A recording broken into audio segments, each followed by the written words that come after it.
2003ರ ವೇಳೆಗೆ ಬ್ರಿಟನ್ನ cycling ತಂಡವಾದಂಥ team ಸ್ಕೈಯನ್ನು ಅತ್ಯಂತ ದುರ್ಬಲ ತಂಡ ಎಂದೇ ಪರಿಗಣಿಸಲಾಗ್ತಾ ಇತ್ತು.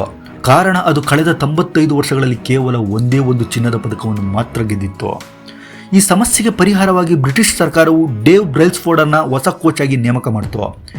ಏಕೆಂದರೆ ಅವರು ಸ್ಟ್ರಾಟಜಿಯ ಆಧಾರದ ಮೇಲೆ ಕೆಲಸ ಮಾಡ್ತಾ ಇದ್ರು. ಅವರ ನಂಬಿಕೆ ಇದ್ದಿದ್ದೇನೆಂದರೆ ನಮ್ಮ ಕೆಲಸದ ಪ್ರತಿಯೊಂದು ಸಣ್ಣ ಅಂಶದಲ್ಲೂ ಕೂಡ ಕೇವಲ 1% ಉತ್ತಮಗೊಳಿಸಿದರೆ ಅಂತಿಮವಾಗಿ ಅದರ ಫಲಿತಾಂಶ ಅದ್ಭುತವಾಗಿರುತ್ತದೆ ಅಂತ. ಹೀಗಾಗಿ ಅವರು ಸೈಕಲ್ನ ಸೀಟನ್ನು ಮರುವಿನ್ಯಾಸಗೊಳಿಸಿದ್ರು. ಇದು ಸೈಕ್ಲಿಂಗ್ ರೈಡರ್ಸ್ಗಳಿಗೆ ಹೆಚ್ಚು ಆರಾಮದಾಯಕವಾಗಿತ್ತು. ರೈಡರ್ಸ್ಗಳ ಟಿ ಶರ್ಟ್ಗೆ ವಿವಿಧ ಫ್ಯಾಬ್ರಿಕ್ಸ್ಗಳ ಬಟ್ಟೆಗಳನ್ನು ಪ್ರಯೋಗಿಸಿ ಅತ್ಯಂತ ಹಗುರವಾದ ಲೈಟ್ ವೆಯ್ಟ್ ಬಟ್ಟೆಯನ್ನು ಸೆಲೆಕ್ಟ್ ಮಾಡಿದ್ರು. ರೈಡರ್ಗಳು ಚೆನ್ನಾಗಿ ನಿದ್ರೆ ಮಾಡಲು ವಿಶೇಷವಾದ ದಿಂಬು ಮತ್ತು ಮ್ಯಾಟ್ರೆಸ್ಗಳನ್ನು ತಯಾರಿಸಿದ್ರು. ಅಂದರೆ ಸೈಕ್ಲಿಂಗ್ಗೆ ಸಂಬಂಧಿಸಿದಂಥ ಪ್ರತಿಯೊಂದು ವಿಷಯದಲ್ಲೂ ಅವರು 1% ಉತ್ತಮಗೊಳಿಸಲು ಪ್ರಯತ್ನ ಮಾಡಿದ್ರು.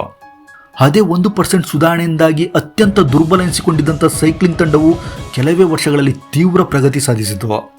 ಅದು ವಿಶ್ವದ ಅತಿದೊಡ್ಡ ಸೈಕಲ್ ರೇಸ್ ಆಗಿದ್ದಂಥ ಟೂರ್ ದಿ ಫ್ರಾನ್ಸ್ ಅನ್ನು ಬರೋಬ್ಬರಿ 5 ಬಾರಿ ಗೆದ್ದಿತು. ಇದಲ್ಲದೆ ಹಲವು ವಿಶ್ವ ಚಾಂಪಿಯನ್ಶಿಪ್ ಅನ್ನು ಬರೋಬ್ಬರಿ 178 ಬಾರಿ ಗೆಲ್ಲುವ ಮಟ್ಟಕ್ಕೆ ಏರಿತು. ಆದ್ದರಿಂದ ನೀವು ಪ್ರತಿದಿನ ನಿಮ್ಮನ್ನು ನೀವು 1% ಉತ್ತಮಗೊಳಿಸಿಕೊಳ್ಳಿ. ಸಣ್ಣ ಸಣ್ಣ ತಪ್ಪುಗಳನ್ನು ಯಾವಾಗಲೂ ತಪ್ಪಿಸಿ. ಏಕೆಂದರೆ ಮನುಷ್ಯ ದೊಡ್ಡ ಪರ್ವತಗಳಿಂದಲ್ಲ, ಸಣ್ಣ ಕಲ್ಲುಗಳಿಂದಲೇ ಎಡವಿ ಬೀಳುತ್ತಾನೆ.